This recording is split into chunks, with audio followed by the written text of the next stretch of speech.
नमस्कार मित्रांनो, लग्नानंतर होईलच प्रेम या मालिकेत 24 मेच्या भागात असं दाखवलं आहे की नंदिनीला आता टेन्शन आलेलं असतं, कारण की महिने वाढत चाललेले असतात आणि नंदिनी प्रेग्नेंट नसते हे फक्त जीवाला आणि तिलाच माहीत असतं. आणि ती जीवाला म्हणत असते, आता आपल्याला आपलं नाटक कोणालाही कळू नये, त्यासाठी आपल्याला काहीतरी केलं पाहिजे. म्हणून नंदिनी पोटावर उशी बांधते, जेणेकरून तिचं पोट असं प्रेग्नेंट बाईगत वाटावं आणि ती बाहेर येते. इकडे बघते तर काय, पार्थ आणि काव्या हे हॉलमध्ये असतात. काव्या ही पोट धरून चालत असते आणि ती मागे तिकडं पार्थ बसलेला असतो. तो सेम ॲक्टिंग काव्याची करायला लागतो आणि हे बघून नंदिनी आणि जीवा हे मोठमोठ्याने हसायला लागतात.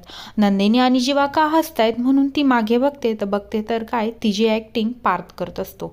आणि तेव्हा ती पार्थकडे जाते आणि त्यांची कान पिळते. म्हणजे तुम्ही माझी ॲक्टिंग करताय, प्रेग्नेंट असल्याची ॲक्टिंग करताय, तुम्हाला पोट कुठे पण, असं बोलल्यानंतर ना आता पार्थ म्हणतो, अच्छा मला पोट नाही का.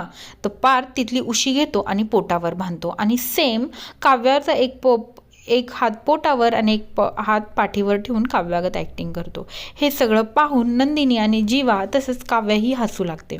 तेवढ्यात काव्या म्हणते, काय ग ताई, पोट तर आलं, पण पोट हे काही खरं नाही. उशीचं पोट ते उशीचं पोट, असं बोलल्यानंतर न आता नंदिनीच्या पोटावर पण उशीच असते. आता मग ह्या दोघांनाही टेन्शन येतं की काव्य जी बोलते ते खरंच आहे की, खरं पोट ते खरं पोट आणि उशीचं पोट ते उशीचं पोट. आता खरंच नंदिनी तिचं हे एवढं मोठं सत्य लपवू शकेल का? तसंच हे जेव्हा काव्याला आणि घरातल्या सगळ्यांना कळेल तेव्हा काय वाटेल आणि नंदिनीला तिच्या भावना सगळेजण समजून घेतील का?